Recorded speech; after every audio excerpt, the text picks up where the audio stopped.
नमस्कार, मी वृषाली पाटील आजची बातमध्ये आपलं स्वागत करते। सुरुवातीची बातमी, काँग्रेसचे माजी मंत्री सुनील केदार यांना अटक झालेली आहे। मेडिकलसाठी त्यांना नेण्यात आलेलं आहे। मेडिकलनंतर कारागृहात त्यांची रवानगी होईल। काँग्रेसचे नेते सुनील केदार यांना कोर्टानं 5 वर्षांची शिक्षा सुनावली। नागपूर जिल्हा बँक घोटाळ्याप्रकरणी त्यांना 5 वर्षांची शिक्षा देण्यात आली। नागपूर जिल्हा बँक घोटाळा प्रकरणात माजी मंत्री सुनील केदार हे दोषी आढळले। 150 कोटींच्या घोटाळ्यात सुनील केदार हे मुख्य आरोपी आहेत। सुनील ढगे आमचे प्रतिनिधी आपल्या सोबत फोन लाईन वरून जोडले। सुनील, काय सविस्तर अपडेट?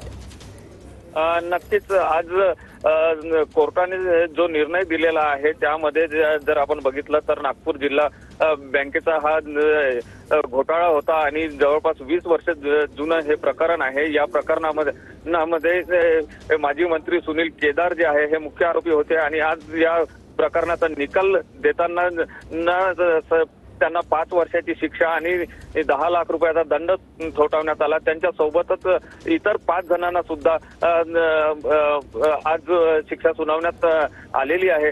आता जर आपण बघितलं तर आतापर्यंत सगळी प्रक्रिया पूर्ण केल्यानंतर कोर्टातून आता सुनील केदार यांना काढण्यात आलेलं आहे। त्यांचं मेडिकल कडून त्यांना जेलमध्ये त्यांची रवानगी होणार आहे। धन्यवाद सुनील, तुम्ही दिलेल्या या माहितीसाठी। तर सुनील केदार यांना अटक झाली आणि आता त्यांना मेडिकलसाठी नेण्यात आलेलं आहे। मेडिकलनंतर त्यांची रवानगी ही कारागृहात होणार आहे।